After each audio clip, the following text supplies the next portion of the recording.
All right, welcome to Video Guys Live. I am Oliver Ricketts. I'm one of the tech and marketing people here at Video Guys. I'm in the production of all of the videos that you see on our Facebook, on our Instagram, on our YouTube.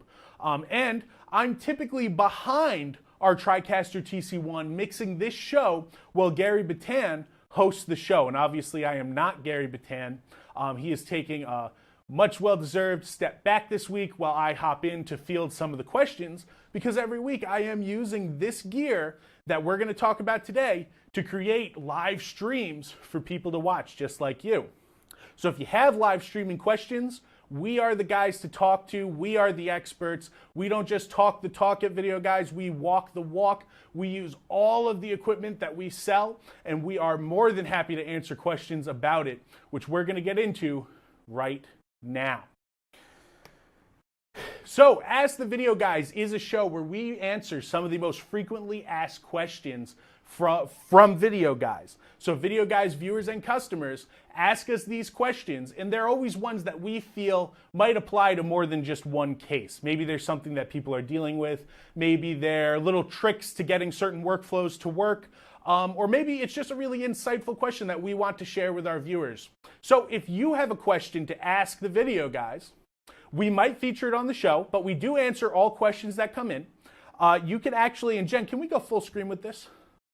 You can actually reach us through several different outlets, including our email, which is sales@videoguys.com.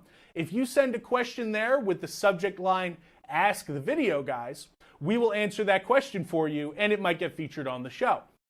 You can also follow us on YouTube at Video Guys, and we're always in our comments section answering questions that come in on each video.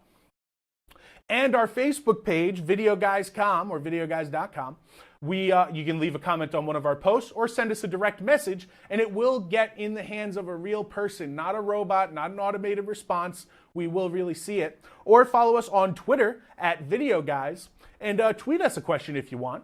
There's also great ways to find real people over the phone or over our chat box on VideoGuys.com, or you can give us a call at 1-800-323-2325. If you dial extension 1111, you'll reach me directly, or 1119, you'll reach Adam, who is another member of our production team. We use this stuff every day, and we are always available to talk 9 to 5 Eastern Time, Monday through Friday. Give us a call, and we will help you out. Now, I want to get into some of the questions that we've been asked for Ask the Video Guys this week, and we have a couple of really good ones ranging from the YoloLive YoloBox to the LiveU Solo to some great video conferencing tips. So, without further ado, our first question. And Jen, let's go full screen. Danny on Facebook asks, what are my recording options for Yolo Box? And can I record and play video off of a device at one time? So he's talking about a storage device. Now, first of all, the YoloLive YoloBox is a really great tool for on-the-go production with multi-camera, which we're actually going to get into in just a moment. But this is the device here. It's actually very small, compact. You see it fits right in my hand, and you can take multiple cameras in there, as well as canned video sources. So when you record with the Yolo Box, you can do it at the same time as you stream, and you can actually send your recording to USB or SD card and have that recording for later, as well as over your stream. Now, another great feature of Yolo Box is if you have a canned video or you have a motion graphic that you want to play on screen, and we will be showing this off a little later, but if you have either a graphic or a video to play on screen, you actually can load it right into your Yolo Box and make it part of your production. So the question being asked is, can I load a video off of one device and record to it at the same time? And the answer is unfortunately no, but we do have a good workaround. If you're loading a graphic off of an SD card, then you can take it and put it on your video, say it's a logo or a channel bug, or maybe even another video. At the same time, you can record to a USB hard drive from the Yolo Box, or vice versa. So you can't run or you can't pull video off of a storage device and record onto it at the same time, but you can do this. And this is a really great workaround. And as you can see from our top, we do have several options to get into the Yolo Box. And I want to stay on the topic of Yolo Box with our next question. So let's pull it up. And this one actually comes to us from Barris from SnozMedia, who says, can I use Yolo Box with the LiveU Solo? Now, Barris at SnozMedia, this is actually somebody that Videoguys has partnered with to create content with the LiveU Solo for you. So he asked us this question on Instagram. He streams to Facebook, he streams to YouTube, and he's actually out on the field using the LiveU Solo every day with the Solo Connect modems to create engaging live streaming content. And of course, that is provided by Videoguys. Now, what Barris is talking about is bringing multi-camera production into the LiveU Solo to then stream out. So rather than just one camera, having multiple cameras. So actually, the Yolo Box now features a clean HDMI out to send to a larger production switcher or an external encoder like the LiveU Solo. Or if you wanted to send it to an even bigger switcher, you can send it as well to a TriCaster TC1, a Wirecast Gear, or something of the sort. But we're actually joined today. We don't just talk the talk to Videoguys, but we walk the walk. We have the man who does the streaming himself off of the Solo and the Yolo Box, and that's Barris. Barris, hi, how you doing? Hey, good. How you doing, Oliver? Very, very good. Glad to talk to you. So, Barris, your workflow, you just recently used the Yolo Box and the LiveU Solo on a stream, am I correct? Yeah, I recently did a little concert. We had a performance at a place where I usually record podcasts, and then they did a little performance where they were able to generate donations through PayPal and Venmo that we had on the screen. So we had a little graphic that came up that I used with the YoloLiv, the Yolo Box, and then I connected that and streamed it out using the LiveU Solo. So it came out really well. And that's awesome because one of the advantages of using the LiveU Solo is having that step up over just streaming off of your iPhone. You can, of course, stream on your iPhone, but the production quality isn't there and it won't be anywhere near what it is with a real camera. Well, if you're covering a concert, you might want multi-camera, you might want to cover more than just one camera on the stage because there's a lot going on. So Yolo Box is a really good solution for that. And now that we're seeing more and more live streamed events because crowds can't be there, this is a great solution that people are looking into. And how was the internet connection in the location?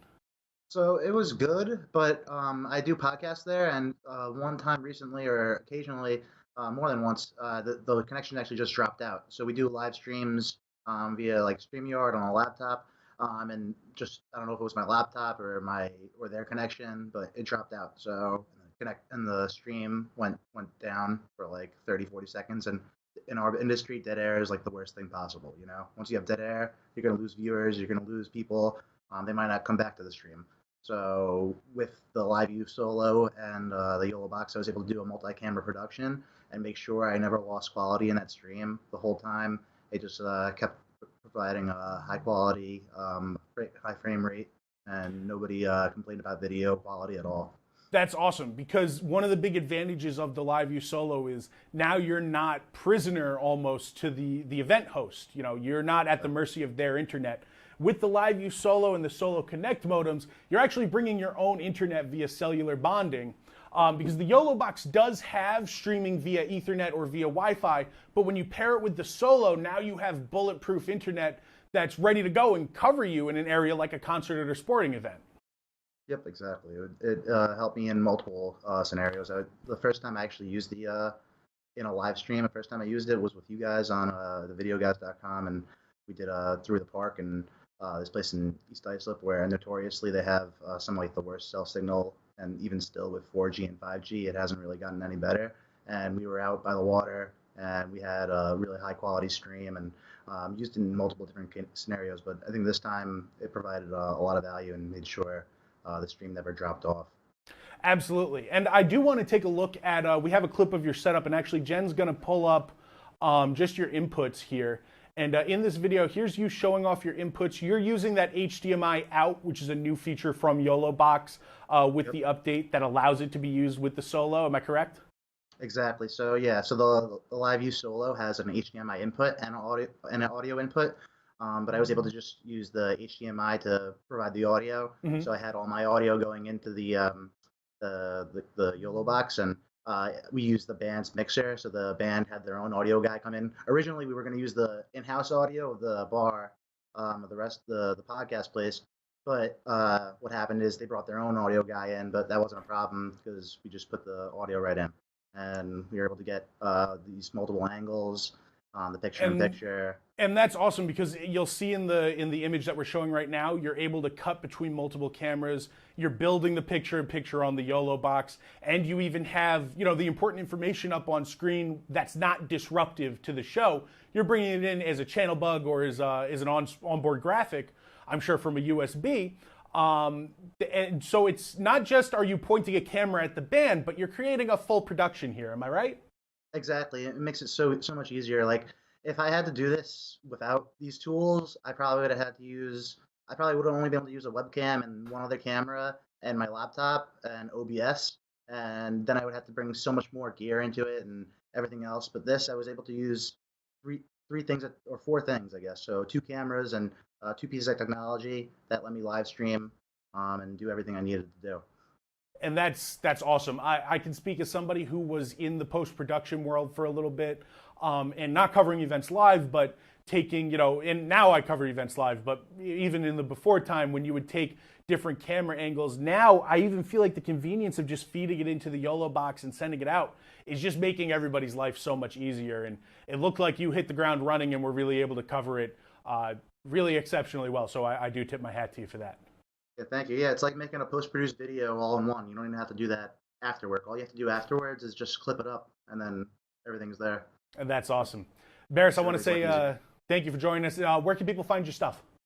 You could find me at SnozMedia on Instagram, or I'm on Facebook or wherever. At Barry Snoz is my Instagram. I have a website, barrishospital.com and snozmedia.com that I'm working on. So you can find me everywhere, and I'll probably comment on this, and I'm going to keep watching and be ready to see what else you guys have lined up. Awesome, man. And we can't wait to see you on the Video Guys Facebook, of course, and Video Guys YouTube, continuing to push the equipment to the fullest and really experimenting with it, because we don't just use the equipment in-house, but we send it out on the road. Yeah, definitely. We have a big year lined up. We have some plans coming up, talking with you guys, and excited to put out some more videos soon. All righty, man. Thank you so much for joining us, Barris. Thank you. See you later. Bye-bye. All righty. So again, I wanted to say a really big thank you to Barris. And remember, the LiveU Solo and the YoloLive YoloBox are a really great winning pair. And with the firmware updates that are coming to Yolo Box, it's just getting better and better. And that's what's making some of these improvements possible, is them updating a device that you already have. Now, moving on to the next question, Matt on Twitter asked, are there any solutions that let me bring in a wireless smartphone feed for a multi-camera production? And actually, I have a few answers for this one.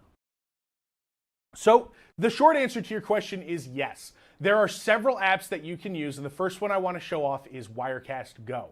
Now, with Wirecast Go, the main idea of the app is there were two apps originally. It was Wirecast Go and Wirecast Camera, and they've actually merged the apps together. So now, if you have a smartphone, or specifically an iPhone, with iOS 13.4.1 or newer, you can actually send a stream directly from Wirecast Go into Wirecast software or a Wirecast Gear. So if you're running Wirecast and you want that mobile production from your phone, you want a camera to be able to move wirelessly, you can now do that and feed it right into Wirecast. So this is great if you're doing sports coverage, if you're trying to get a shot really quick and you don't want to be tethered by wires. This is an awesome way to bring that in. I actually did a little demo of this myself, and we'll roll it in just a minute. But I actually took the laptop running Wirecast, my iPhone running Wirecast Go, and I was able to bring the camera feed into Wirecast all outside of my apartment, so right in my front yard. But this could be applied anywhere, and I wanted to show it off outside just to show you the flexibility of the tool. And actually, Jen's going to bring it up, and I'm going to just talk right through it. So as you can see, here's me with my laptop, and I have my iPhone, and we'll get a closer look at Wirecast in a minute. But here's the Wirecast Go app. And you're going to want to hit that little dot in the corner and configure everything. You don't have to stream to YouTube, but in this section, it also shows you where you're allowed to stream to Wirecast to let that be available in the permissions. So here's my shot. And with no wires at all, I'm able to go into Wirecast.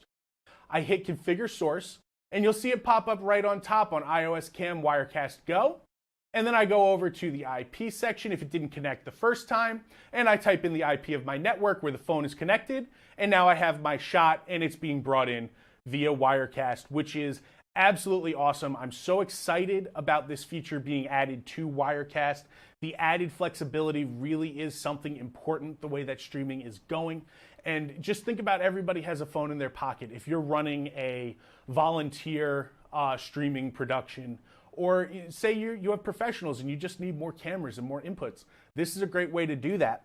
Speaking of a great way to bring in a mobile device, NewTek has their NDI-HX camera app that's available with their NDI tools.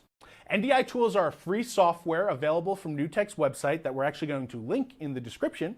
But the NDI-HX camera app allows a video input to be sent from your mobile device over IP, so as long as you're connected to the same network, into a production system that is NDI aware. So the NewTek TriCaster line, even the Wirecast Gear systems, something to that degree that can pull in NDI. And actually, here's this workflow, and let's bring this up full screen, Jen.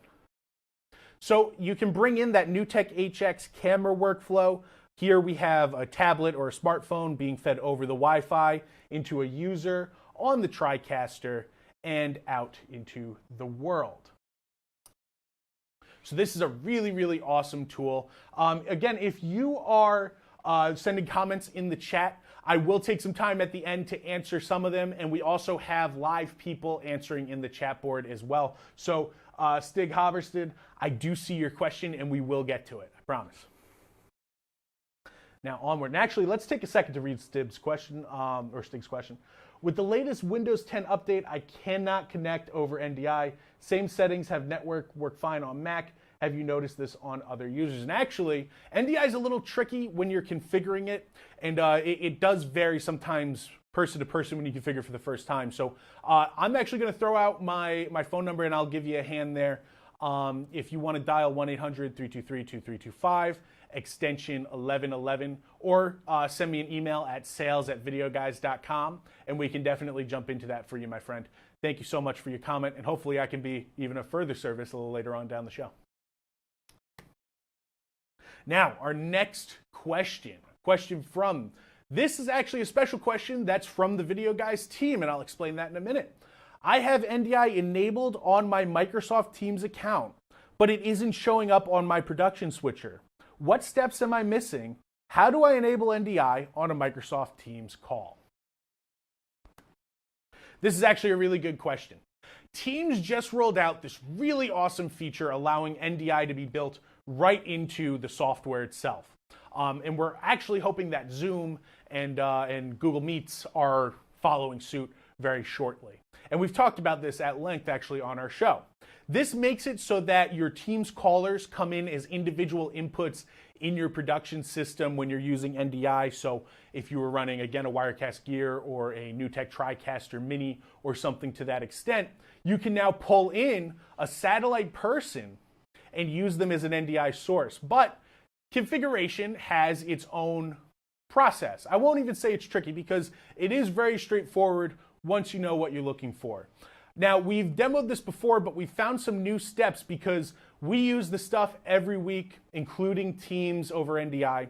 And we were actually bringing in a guest for a recent show, and we were having trouble getting them over Teams over NDI. And it turned out we were actually missing a step in our process. So I want to show how to bring a guest in with Teams over NDI. And we actually did this a little earlier today, so let's roll some pre-cam footage. Here's my Teams chat.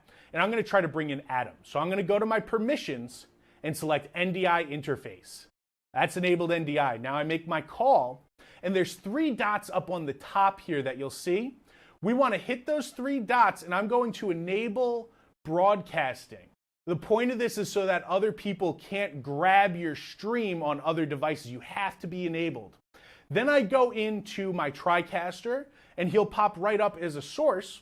So I can build them right into my virtual set as you see right here. So again, I want to run that down for you. You go into Teams under your account, hit permissions, enable NDI, and then you have to, once the call is started, allow broadcasting. And the point of that is so that if you're working on a network, say you're in a building with multiple users, now on that network, you can only pull in the call once you've allowed it to be had. So somebody can't be sitting in and listening unless you're actually using the call on a stream. So without that little step, Teams over NDI will not work. But once you have it, it's smooth sailing and you are ready to go. So I hope that helped people who are looking into this technology. It's very new, and hopefully you guys can use it. Moving on to another question. If Microsoft merges Skype into Teams, will my NewTek Talkshow still work? Will Skype TX still be supported?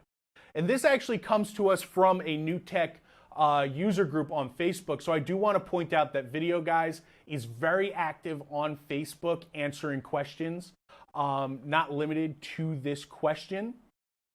We are in different groups like the NewTek user groups. This one is the TriCaster Mini TC1 user, but you actually use TalkShow and Skype TX in conjunction with those products.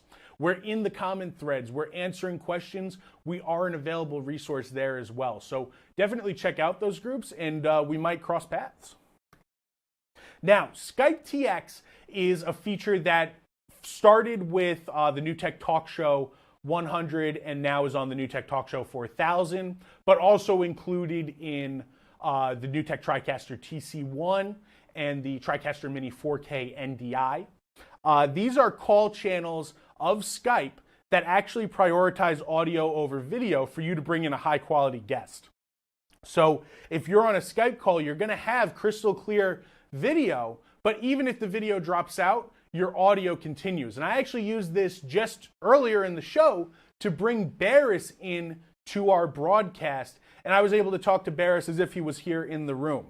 The concern here is that Microsoft is moving closer to Teams over something like Skype, and if the support for Skype ends, will Skype TX still exist when it's cooked right into the TriCasters and the TalkShow devices and what have you? And the answer is yes. Microsoft actually will be continuing to support Skype TX, so it will still work on your NewTek Talkshow, on your TriCaster TC1, and it's still a totally viable method of bringing people in over Skype. I do want to advise that you also look into NDI video conferencing as well. I know that in our studio, it's been really great to have multiple options to bring somebody in, more than just Skype TX, but also on NDI, because if you have somebody who's not using Skype, you can bring them in on Teams. If you have somebody who's not using Teams, we can get a Skype ID and bring them in over Skype TX. So it's really important to have that flexibility, and the flexibility will continue because Microsoft will continue to support Skype TX. Okay, now one last one. Monica via Facebook asks, what are the top 3 tips for live streaming? This is a really common question that we get actually quite a bit, and naturally, because if you're jumping into live streaming, you want to make sure that you're doing everything right. Now, if you're live streaming and you've been following Videoguys for any point in time, you already know some of the tips that we're going to give out here, but I'm actually going to flip it over to Gary Batan, our regular host, who on the Videoguys pre-show last week actually answered this exact question. So Jen, let's bring that up with Gary's audio and let's hear what he had to say really quick. Make sure your audio is right, because if it isn't, you'll distract away from your audience and you'll see that people just won't stay on and watch your show. You gotta practice and you gotta rehearse. If you think you're gonna be able to just walk on at 3 o'clock to do a 3 o'clock show, you're wrong. 4th time's a charm. Now, by the 4th show, you're really going to have things down. And what I like to remind people with that 4th time is it's not the 4th show period. It's the 4th show using whatever your live technology at the time is. Thank you, Gary. And I do want to expand a little bit on what Gary has said here. Audio is, in fact, one of the really important parts of live streaming. If you have crystal clear video, but your audio sounds like it's coming through a tunnel, nobody is sticking around to watch. Here at Videoguys, we've actually tested quite a few different versions of our audio mix, including a few different mics. We've used overhead mics, and we stick with these little lapels because they're very easy for people who are used to broadcasting to use, and they bring you our audio crystal clear. But it's all about testing the audio that works best for you, that's going to keep people engaged. Second rehearsing the show is very important, especially if you're in our field, which is technology. But if you're coming to people as the expert, you want to be able to have a live show where you look like the expert. There is a level of spontaneity to live streaming, but the timing is important to work out. And so we actually do quite a few streams and practices during the week. And lastly, the fourth time is the charm. Now, he doesn't mean the fourth time that you stream, you'll be all set up to go. What Gary is saying is if you introduce new equipment into your stream, expect some trial and error. The first show or the second show might go great, and then your third show will be the one where you find the bugs and you hit a snag. So you have to come back with that fourth one better than ever. You'll hit the ground running and you'll be used to using your equipment. Of course, Video Guys is also always here to help get you going. So if you find that you're hitting a snag or you just want to chat about improving your live stream, definitely reach out to us. Give us a call at 1-800-323-2325 or jump on videoguys.com, and in the chat you can actually reach myself directly. You can reach Adam. You can reach members of our tech team that use these tools all the time. I also want to remind you that we do try to do an Ask the Video Guys every month. Sometimes we don't get them out within a month, but we do try to have them pretty frequently so we can answer the questions that people are asking us, because we feel that's important.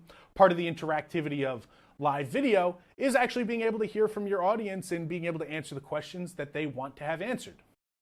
So make sure to send us your questions at sales@videoguys.com. Make the subject line Ask the Video Guys, and we will get back to you.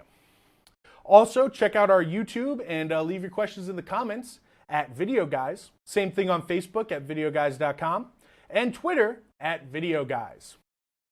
Remember, we'll be back just like we are every week next Tuesday at 3 p.m. Eastern Time for our live webinar. Gary Batam will be back in studio with a great show on affordable, low-cost streaming products and bundles. This is great if you're looking to get started. You need a quick solution. Excuse me. You need a quick solution to get going on live streaming. We're going to be talking about the best products, the best solutions to get you going at an affordable price. That's on Tuesday, January 26th at 3 p.m. And then the following Tuesday, February 2nd, federal stimulus funding and live streaming in 2021. We're keeping you up to date on some of the federal stimulus coming to education and what have you for different live streaming needs. So we're going to tell you how to take advantage of these things. It's going to be a great show with a ton of awesome information. Gary Batam will be back to host, just like he is every Tuesday at 3 p.m. Eastern Time.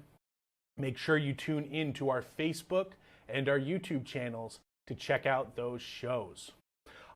Check out videoguys.com. Make sure that you like and subscribe. I'm Oliver Ricketts. This has been Ask the Video Guys. Thank you so much for watching. Share these videos, like these videos, comment and let us know what you're thinking so we can better assist you. I want to wish everybody a really great afternoon, and we will see you guys next week. Thanks, everybody. Video Guys is available Monday through Friday. Give us a call at 1-800-323-2325. Don't forget to follow us on Twitter and Instagram to stay connected with all of our updates. And you can like us on Facebook. Keep an eye out for our live videos, and don't forget to subscribe to our YouTube channel. Thanks for watching.